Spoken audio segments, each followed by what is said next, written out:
Hello every one. ഞാൻ കഴിഞ്ഞ ദിവസം ഒരു മാഷാന്തി ബെയർ തീമിലുള്ള കേക്കിനെ പറ്റി പറഞ്ഞിട്ടുണ്ടായിരുന്നില്ലേ? ആ കേക്കാണ് കേട്ടോ നമ്മളിന്ന് ചെയ്തെടുക്കാൻ പോകുന്നത്. പക്ഷേ അതിൻ്റെ ഫൈനൽ ഡെക്കറേഷൻ ചെയ്യുന്നത് ഞാനല്ല കേട്ടോ. അതിൻ്റെ ഡീറ്റെയിൽസ് ഞാൻ വഴിയേ പറയാവേ. ഇത് നമുക്ക് സ്കോട്ട്ലൻഡിൽ നിന്നാണ് ഓർഡർ വന്നിട്ടുള്ളത്. അത് ഇവിടെ നിന്ന് ഒരു 3-4 മണിക്കൂറോളം ട്രാവൽ ഉണ്ട് കേട്ടോ. ഇൻസ്റ്റ വഴിയാണ് ഓർഡർ പ്ലേസ് ചെയ്തിട്ടുണ്ടായിരുന്നത്. സാധാരണ ഡെലിവറി ഓപ്ഷൻ അവൈലബിൾ അല്ലാത്തതുകൊണ്ട് നമ്മൾ ദൂരെ നിന്നുള്ള ഓർഡേഴ്സ് ഒന്നും എടുക്കാറില്ല. പക്ഷേ ഈ ഓർഡറിൻ്റെ കാര്യത്തിൽ ഓർഡർ പ്ലേസ് ചെയ്തവരുടെ കസിൻസ് നമ്മുടെ ഏരിയയിൽ ഉണ്ടായിരുന്നു. അപ്പോൾ അവരുടെ കയ്യിൽ കൊടുത്തു വിടാനുള്ള ഓപ്ഷൻ ഉള്ളതുകൊണ്ടാണ് കേട്ടോ നമ്മൾ ഈ ഓർഡർ പ്ലേസ് ചെയ്തത്. എനിക്ക് റെഫറൻസ് പിക്കും കാര്യങ്ങളെല്ലാം കറക്റ്റായിട്ട് പറഞ്ഞു തന്നിട്ടുണ്ടായിരുന്നു.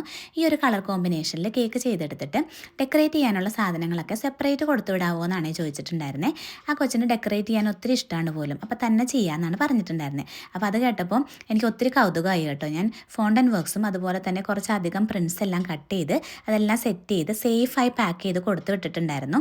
അപ്പോൾ ഈ ബേക്കിംഗ് തുടങ്ങിയിട്ട് ഇങ്ങനത്തെ ഒരു അനുഭവം ആദ്യമായിട്ടാണ് കേട്ടോ. ഞാനും എക്സൈറ്റഡ് ആയിട്ടൊരു കേക്കിൻ്റെ ഫൈനൽ ലുക്കിന് വേണ്ടി കാത്തിരിക്കുന്നത്. അപ്പോൾ അത്രയേ ഉള്ളൂ. Bye for now.